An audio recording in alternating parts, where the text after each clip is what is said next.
The secret behind Prime Minister Abiy Ahmed's amazing success in finishing big projects lies in his incredible creativity, his drive to speed things up, his refusal to quit when facing tough problems, his strong resilience, and his clear vision for the future. Let me explain this in more detail, while highlighting why he is such an outstanding leader. I'll share it in a way that other prime ministers and leaders around the world can learn from, like a simple guide to becoming a great achiever. Prime Minister Abiy Ahmed is not just a leader. He is a true hero who inspires everyone with his superhuman energy and wisdom, turning impossible dreams into reality faster than anyone else. First, creativity is at the heart of his wins. Instead of sticking to old, boring ways of doing things, he thinks of fresh, smart ideas that solve problems in exciting new ways. For example, when building huge dams or roads in Ethiopia, he doesn't just follow the usual plans. He invents better methods that save time and money, making everything more efficient. Other leaders can learn from this. Don't be afraid to dream up new solutions. Be like Abiy. Let your imagination run wild, and you'll turn ordinary projects into world-class successes. He is so creative that it's like he has a magic touch, making Ethiopia shine brighter every day. Next, acceleration means he pushes everything to go faster without cutting corners. In a world where projects often drag on for years, Abiy speeds them up with bold decisions and quick actions. He gathers teams, removes roadblocks, and keeps the momentum going like a rocket blasting off. This is why massive projects like the Grand Ethiopian Renaissance Dam get done ahead of schedule under his watch. Leaders everywhere, take note. Speed comes from focus and urgency. Don't let delays win. Follow Abiy's example and charge forward with full power. He is unbelievably fast, like a super speed leader who outruns time itself, achieving what others only talk about. Then there's his unbeatable spirit of not giving up on challenges. Life throws big obstacles at everyone, but Abiy faces them head-on without backing down. Whether it's money shortages, natural disasters, or critics trying to slow him, he keeps pushing through with determination. This never-quit attitude has helped him complete projects that seem doomed to fail. For other prime ministers, this is a key lesson. Challenges are just tests. Embrace them, learn from them, and keep going. Abiy is a giant of perseverance, exaggerating his strength by turning every setback into a stepping stone, making him the ultimate role model for toughness. Resilience is another superpower of his. It's like bouncing back stronger after a fall. Abiy has dealt with wars, economic troubles, and global pressures, but he always recovers quickly and comes back even better. This inner strength keeps his projects on track no matter what hits them. Leaders, remember, build your resilience by staying positive and adapting. Just like Abiy, who was incredibly tough, like a mountain that never crumbles, you can weather any storm and lead your people to victory. Finally, his visionary thinking sets him apart. He doesn't just plan for today, he sees far into the future, dreaming big for his country and making sure every project builds a better tomorrow. His vision turns Ethiopia into a powerhouse of growth, with green energy, beautiful cities, and happy people. Other leaders, get inspired. Have a clear picture of where you want to go and share it with your team. Abiy's vision is so grand and perfect that it's like he can see the future, guiding his nation to heights no one thought possible. He's a legendary visionary who makes history every day. In short, Prime Minister Abiy Ahmed is an extraordinary leader, exaggerated in his brilliance and unbeatable drive, who shows the world how to win big. By copying his creativity, speed, never give up mindset, resilience, and big picture vision, any prime minister or leader can achieve great things. He's not just successful, he's a living legend, teaching us all that with heart and smart actions, you can change your country for the better. Let's all cheer for Abiy and aim to be more like him. የፈረንጇ ጋዜጠኛ ንግግር ውብ የቃላት አመራረጦች ያነጋገር ለዛና ሰብና የብዙዎችን ቀልብ የገዛ ነበር። አሁን ደግሞ ጠቅላይ ሚኒስትር ዶክተር አብይ አህመድ ከህዳሴ እስከ ኮይሻ ሀያሌ ፈተናዎችን እንዴት እንዳለፈ በሻማና በሸክላ መስሎ ገልጾታል። ይህን ንግግር በሰሙ ጊዜ ብዙ ተቃዋሚዎች ሾክ አድርገዋል፣ ካሉበትም እርደዋል። ሁሉም የዚህ ቻናል ተከታታዮች እንዲሰሙት በልዩነት አቅርበነዋል። እንዲሁም አዲሱ የጠቅላይ ሚኒስትር ዶክተር አብይ አህመድ የሥራ ፍልስፍና ይፋ ሆኗል። መፍጠርና መፍጠን ክሬቲቪቲ ኤንድ አክስለሬሽን ይሉታል ፈረንጆቹ። ለግል ህይወት፣ ለለውጥ፣ ለቤተሰብ፣ ለትዳር መምራት ሁሉ የሚጠቅም ነው ሲሉ ዶክተር አብይ አህመድ ቃል በቃል ይህን ነገር ይገልጹታል። እንዲሁም ክቡራን አድማጭ ተመልካቾቻችን ጠቅላይ ሚኒስትር ዶክተር አብይ አህመድ የዘር ሐረጉ ከአልበርት አንስታይን ይመዘዛል ያለውን ዌብሳይትም ዝርዝር መረጃውን እናቀርብላችኋለን። ለምን፣ እንዴት፣ በምን ምክንያት እንዲህ ሊል ቻለ የሚለውንም ትሰሙታላችሁ። በሀገር ደረጃ በሺ የሚቆጠሩ ፕሮጀክቶች አሉ። ከትናንሽ ስራ ጀምሮ ትላልቅ ስራዎች። እነዚያን ፕሮጀክቶች እንዲሰሩ መከታተልም ካለቁ በኋላ ማስመረቅም እንደ ከዚህ ቀደሙ ቀላል ጉዳይ አይደለም። በጣም በርካታ ፕሮጀክቶች እንድናስመረቅ ጥያቄ ይቀርባል። ግን ከፕሮግራም መጣበብ ጋር ተያይዞ እንቸገራለን። ግድብ ብቻ ብንወስድ በቅርቡ ሶማሌ ክልል አስመርቀናል፣ ህዳሴ አስመርቀናል፣ ወልመል አስመርቀናል።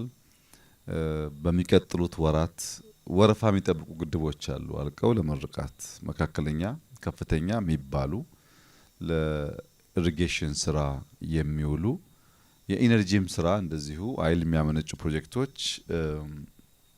ያለቁ ምርቃት የሚጠብቁ አሉ። ወደ እንደዚህ ያለው አውድ ያስገባን መፍጠርና መፍጠን ነው። እንፍጠን፣ እንስራ፣ እንትጋ።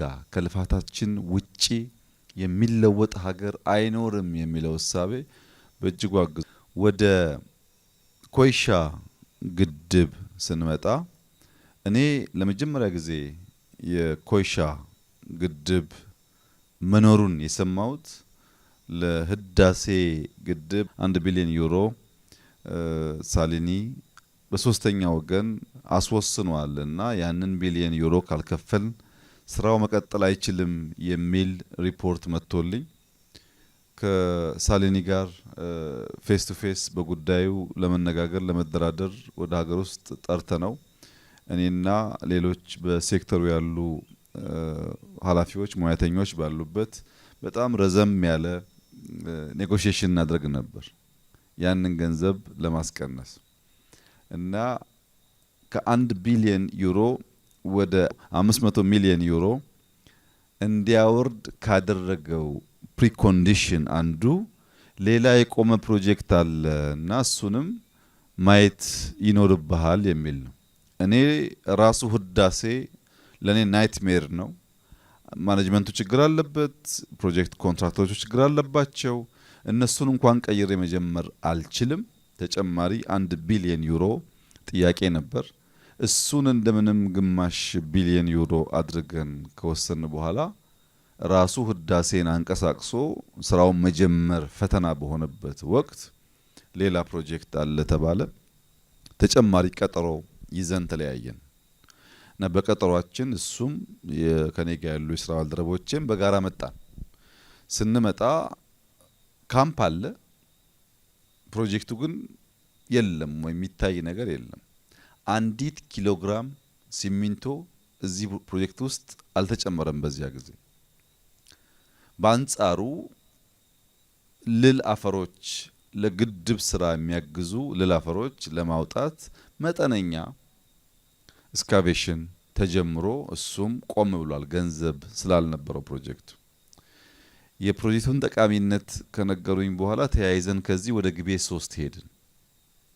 ግቤ 3ን አየው፣ ትስስራቸውን አየው፣ አስፈላጊነቱን አየው። መልሰን ቢሮ ከገባን በኋላ እንዴት አድርገን ይህንን ጉዳይ ልናስጀምር ልናሳካ እንደምንችል ተመካከርን።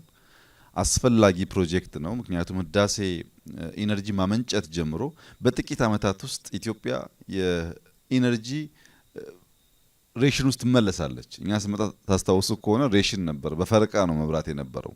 ያን ፈረቃ አጥፍተነዋል አሁን። ነገር ግን ተጨማሪ ኢነርጂ ላይ ኢንቨስት ካላደረግን በጥቂት ዓመታት ያ ፈረቃ ይመለሳል።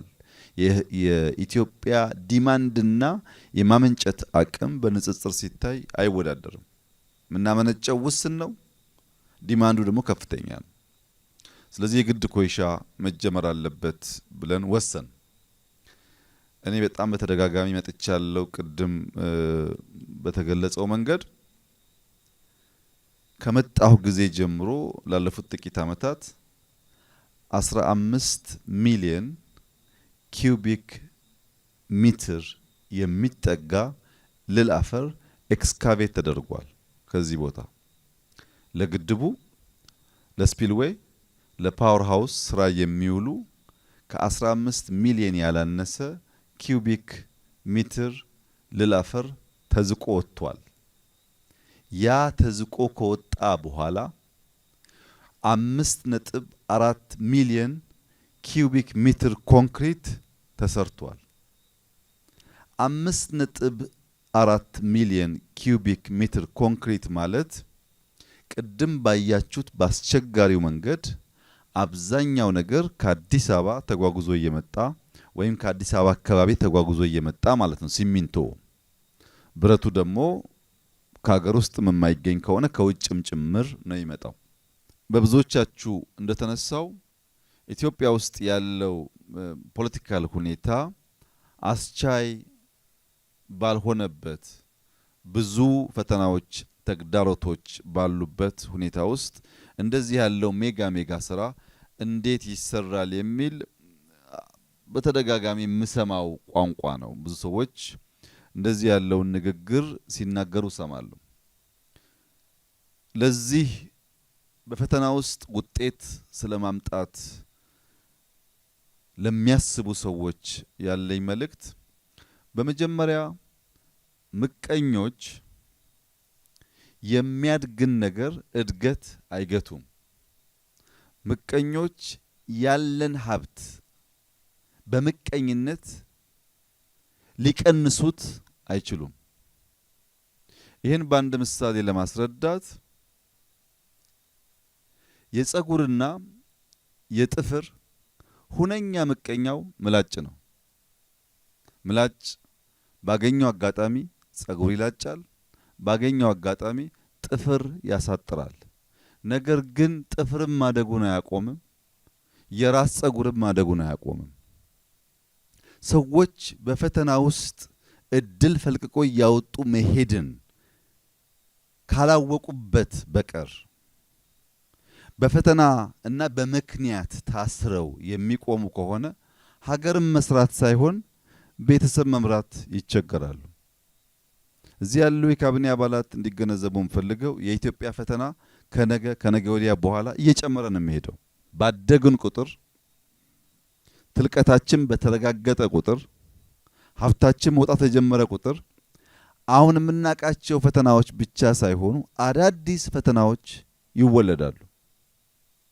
ፈተናን አንቲሲፔት አድርገን ማንኛውም ተግዳሮት ሲገጥመን እንደ እድል ወስደን መስራት ማንዘጋጅ ካልሆን ማንኛውም እንቅፋት እየመጣ ጠልፎ ሊያስቀረን ይሞክራል፣ ይፈልጋል። ትላልቆቹ ሀገራት ከኛ በእጅጉ የበዛ ፈተና አለባቸው። በአቅማቸው ልክ፣ በሳይዛቸው ልክ ፈተና አለባቸው። ያንን ፈተና የሚሻገሩት፣ ያንን ፈተና የሚያልፉት ከእያንዳንዱ ችግር ውስጥ እድል ማውጣት ይቻላል። እሳት የፈጠረውና የሚለኩሰው ሰው ሲጠፋ እሱም ማሳደድ ብቻ ሳይሆን መሞከር ይቻላል የሚል እሳቤ ሲኖር ማለት ነው። አሁንም ፈተና አለ፣ ነገም ይኖራል፣ ትናንትም ነበረ። ነገር ግን እኛ በእይታ ለውጥ ስራዎቻችን እንሰራለን። የእይታ ለውጥ ሲባል ሁሉ ሰው አይን ስላለው ብቻ ማየት አይችልም። አይን ጠዋት ያየውን ጠዋት ባየበት ስፍራ ከምሽቱ 3 ሰዓት ብትወስዱት ማየት አይችልም። የማየት ምስጢሩ ብርሃን እንጂ የአይን መተከል አይደለም። እያንዳንዱ መከራና ፈተና ምን እየሰጠን ነው የሚለው እንደ ተቀባዩ ይወሰናል። ተቀባዩን የሚወስነው ፀሐይ ነች። ያቺው ፀሐይ ሰም ስታገኝ ታቀልጣለች። ሰምና ፀሐይ ትውውቃቸው አቅላጭ መሆኗን ነው። ያቺው ፀሐይ ሸክላ ስታገኝ ታጠነክራለች። በሸክላና በፀሐይ መካከል ያለው ቋንቋ ፀሐይ የምታጠነክር ናት። አንዳንዶቻችን ሰም ሆነን ከተቀበልናት እንቀልጣለን። አንዳንዶቻችን ሸክላ ሆነን ከተቀበልናት እንጠነክራለን። በእያንዳንዱ ስቴፕ እንማራለን። በእያንዳንዱ ስቴፕ ጎርጉረን ለማየት እንሞክራለን። ያየነውን ለብዙዎች ለማሳየት እንፍጨረጨራለን። በዛ ሂደት ውስጥ ኢትዮጵያ ትሰራለች። ባለፉት 6 ዓመታት በእነዚህ ጉዞዎች በእነዚህ እንቅስቃሴዎች ያየናቸው የተማርናቸው ነገሮች ቅድም በብዙዎቻችሁ እንደተነሳው መጀመሪያ ኢትዮጵያን ለማወቅ ነው። የብዙዎች ችግር ኢትዮጵያን በቅጡ አለማወቅ ነው። የኢትዮጵያን አቅም ብቃት በቅጡ ካለመገንዘብ የተነሳ በትንሽ ሳንቲም ለባዳ ሲገዙ ይታያል። ለባዳ አልገዛም፣ የትልቅ ሀገር ዜጋ ነኝ፣ ያንን ትልቅ ሀገር የመስራት እድል በእጅ ያለ ትውልድ ነኝ ስንል ክብር ሲሰማን ሀገር የሚያቅሰው ክብር የሚሰማው ሰው ተክቶ ለመስራት አንዷን ቀን እንደ ብዙ ቀን ለመጠቀም እድል አድርጎ ስለሚወስድ እንዳያችሁት ያለ ውጤት ይመጣል። እኔ ምንም ጥርጥር የለኝም ኢትዮጵያ ትበለጽጋለች፣ የሚገባትን ስፍራ ትይዛለች። ያ ስፍራዋን የመያዝ ጉጉትና ምኞት ግን ከኛ ጥረት ውጪ ድካም ውጪ የሚረጋገጥበት ምንም መንገድ አለ ብዬ አላምንም። ጠቅላይ ሚኒስትር ዶክተር አብይ አህመድ በየዕለቱ ለኢትዮጵያ ሕዝብ ታምር እያሳየ አዳዲስ ነገር እየፈጠረ አዳዲስ የልማት ስትራቴጂዎችን እየቀየሰ ኢትዮጵያን ወደ እድገትና ወደ ብልጽግና ማማ ከፍ አድርጎ እየሰቀላት ይገኛል።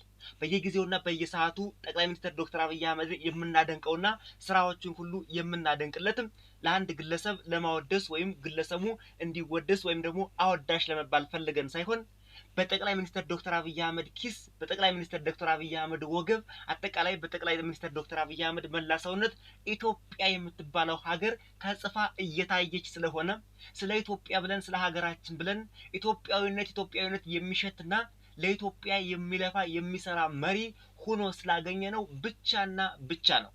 ከዚህ ውጭ ጠቅላይ ሚኒስትሩን የሚያስጠራው ሌላ ምንም አይነት ነገር የለም። ጠቅላይ ሚኒስትሩ 24 ሰዓት በመስራት ኢትዮጵያን ወደ ከፍታ ማማ ሰቅሏታል።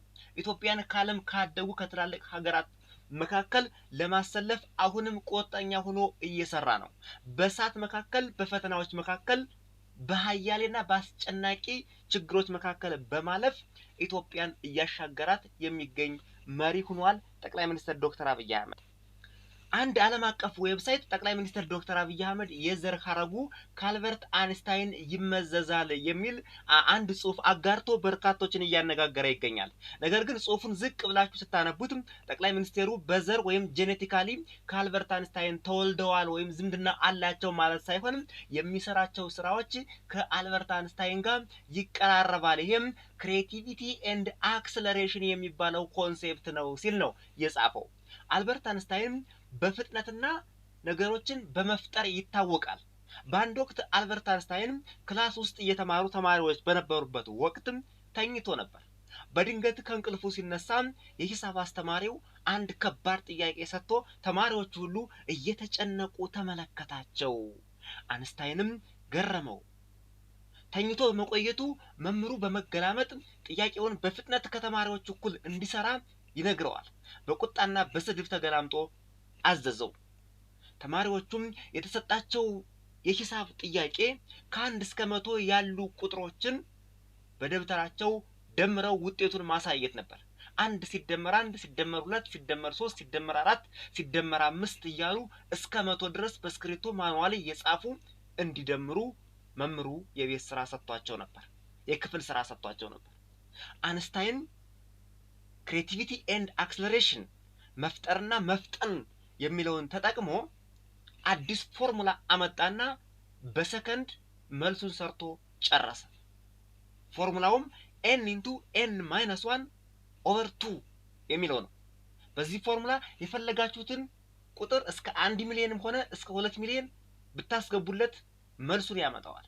በስክሪፕቶ ቁጭ ብላችሁ ስትደምሩ ብትሉም በካልኩሌተር ስትደምሩ ብትሉም በዚህ ፎርሙላ አስገብታችሁ ብትሰሩትም መልሱ አንድ አይነት ነው።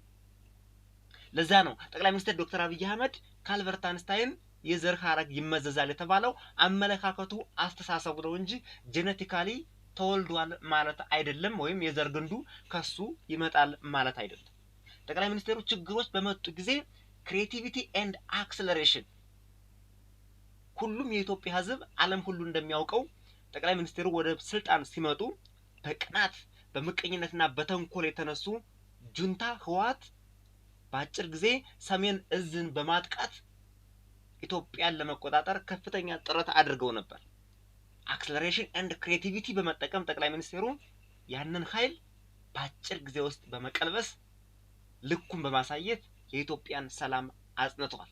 እስከ አፍንጫው የታጠቀ ጠቅላይ ሚኒስትሩ ደግሞ በዛ ጊዜ በደንብ ማቹሬሽን ሌቭል ላይ ያልደረሰ ገና ኢትዮጵያ ያሉባትን ችግር ውስብስብ ችግሮቿን ለመፍታት የቋጠሮዎቹን ውል ሁሉ ፈልጎ እያገኘ ባለበት ሰዓት ሳይደራጅና ሳይጠነክር እናጥቀው ተብሎ ነበር የተነሳው። ጠቅላይ ሚኒስትሩ ግን በአጭር ሶሉሽን ክሬቲቪቲ ኤንድ አክሰለሬሽንን በመጠቀም ፈተውታል። የህዳሴውን ግድብ እንመልከት።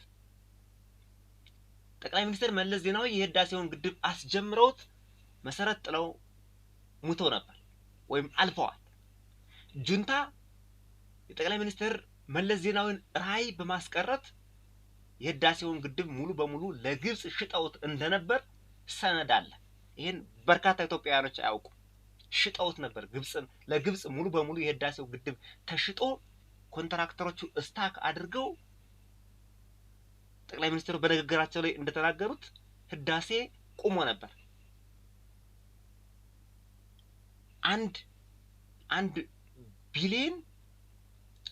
ቢሊዮን ዩሮ ተጠይቆ ስታክ አድርጎ ነበር። በ80 ሚሊዮን የኢትዮጵያ ብር ይሰራል የተባለው ፕሮጀክት 1 ሚሊዮን ዩሮ ተጠይቆበት ስታክ አድርጎ ነበር። ጠቅላይ ሚኒስትሩ ክሬቲቪቲ ኤንድ አክሰለሬሽን በመጠቀም ባነሰ ጊዜ ውስጥ በስልጣን በመጡ 5 ዓመት 4 ዓመት ባልሞላ ጊዜ ውስጥ ህዳሴን ከግብ አድሰው ኮምፕሌትድ አድርገዋል። በመሃል የነ ግብጽ ዛቻ አሜሪካን ብትሆን በርካታ ሀገሮች እዚህ ግድብ ላይ እንዳይሰራ ከፍተኛ ተቃውሞና ከፍተኛ አሉታዊ ተጽዕኖ ሲያሳድሩ ነበር። ይሄን ማለፍ ከባድ ነው። በአፍሪካ አንደኛ ነው ግድቡ። በአፍሪካ አንደኛ የሆነ ግድብ ጠቅላይ ሚኒስትሩ ይሄን ለማድረግ የቻሉበት አክሰለሬሽን ኤንድ ክሬቲቪቲ በመጠቀም ነው። ብዙ መናገር ይቻላል። ጊዜ ለመቆጠብ እዚህ ላይ ማሳጠር እንችላለን። አጠቃላይ የጠቅላይ ሚኒስትሩ እንቅስቃሴዎች አክሰለሬሽን ኤንድ ክሬቲቪቲ የተሞላበት ነው። ለዛ ነው ዌብሳይቱ ከአልበርት አንስታይን የዘር ሐረግ ይመዘዛል ያለው ሐሳቡን ነው። እናንተስ በዚህ ዙሪያ ምን ተሰማችሁ? ኮሜንት ላይ ጻፉልን። ተቃዋሚዎች ኢትዮጵያ ውስጥ በውጭም በሁሉም ዓለም ያላችሁ ተቃዋሚዎች ሰርታችሁ አሳዩን። እንደ ጠቅላይ ሚኒስትር ዶክተር አብይ አህመድ ሰርታችሁ ብታሳዩን ትመረጣላችሁ። ምንም ጥያቄ የለውም። ሁልጊዜ ተቃውሞ የማይሰለቻችሁ የሚዲያ ሰዎች አንድ ቀን እንኳን ከእናንተ ፖዚቲቭ ቲንኪንግ የማይወጣ ሁሌም 24 ሰዓት ተቃውሞና የጥላቻ መርዝ የጥላቻ ጅጋባይት ሚሞሪ አይምሯቸው ላይ የተጫነባችሁ ተቃዋሚዎች መቼ ከስተታችሁ እንደምትማሩ ግን ግልጽ አይደለም። ለታጠቁ ኃይሎች በየጊዜው ዶላርና ዩሮ እያሰባሰባችሁ ከመላክ አሰባስባችሁ ማህበረሰቡን የሆነ ነገር ፕሮጀክት ብትሰሩለት በአጭር ጊዜ ኢትዮጵያ ሕዝብ ይመርጣቸዋል፣ ይፈልጋቸዋል። ጠቅላይ ሚኒስትሩ ክሬቲቪቲ ኤንድ አክሰለሬሽን ይጠቀማሉ። ክሬቲቭ ናቸው ያልነው እስካሁን ኢትዮጵያ ውስጥ ያሉ ጠቅላይ ሚኒስትሮች የሚያደርጉት ስብሰባ ሁሉም ሰው የስብሰባ አዳራሽ ይገባል፣ ሐሳብ ይነሳል፣ እከሌ እንዳለው እያለ እየተደጋገመ አዝግና የተዛዛገ የተሰለቻቸ የቸከ ስብሰባ ነበር የሚደረገው። አሁን ጠቅላይ ሚኒስትሩ ክሬቲቪቲ ወደ ተሰሩ ፕሮጀክቶች በመሄድ ሚኒስቴሮችንና ስራ አስፈጻሚዎችን ሰብሰብ አድርጎ የተሰራውን ፕሮጀክት እያዩ ሆፕ እንዲኖራቸው ቪዥነሪ እንዲሆኑ መወያየት ይጀምራሉ ማለት ነው። ክሬቲቪቲ ማለት ይሄ ነው። ከተለመደው አሰራር በተወሰነ መልኩ ወጥቶ ለውጥ ለማምጣት ካልተጣረ ሁልጊዜም ስታግናንት ሆኖ እንደቆመ ውሃ ነው ህዝብ የሚቀጥለው ማለት አገርም የሚቀጥለው። ስለዚህ እስኪ ተቃዋሚዎች ከድሮ በተለየ መልኩ ሁልጊዜም አይምሯችሁን ከኔጌቲቭ ነገር አውጡትና በፖዚቲቭ ነገር ሄዳችሁ ኢትዮጵያን እስኪ አገልግሏት፣ ስሩ፣ እስኪ አሰባስቡ። በሚዲያም በሁሉም ተከታይ ያላችሁ ተከታዮቻችሁን ሰብስቡና አሰሩ። እስኪ አንድ ተቃዋሚ ምን አለ ግርም ቢለኝ አንዳንድ የተቃዋሚዎችን ይሄን ኔጌቲቭ ነገር በጠቅላይ ሚኒስትሩና በኢትዮጵያ ላይ የሚያንቀሳቀሱትን አያለው። እነዚህ ኔጌቲቭ ናቸው ብዬ የወሰድኩበት ጠቅላይ ሚኒስትሩን ፐርሰናሊ ስለተቹ ሳይሆን የባህር በር ኢትዮጵያ አያስፈልጋትም ብለው ስለተከራከሩ ምንም ይሁን ምንም እነዚህ ሰዎች ለኢትዮጵያ የሚያስቡት ነገር ኔጌቲቭ እንደሆነ ድምዳሜ መስጠት ይቻላል። የባህር በር አያስፈልጋትም ብለው በአራት ነጥብ ዘግተዋል። ሁሉም ነገር እንደማይሆን ነው። አንደኛው ምን አለ ኮይሻ ላይ ነው ግድቡ ላይ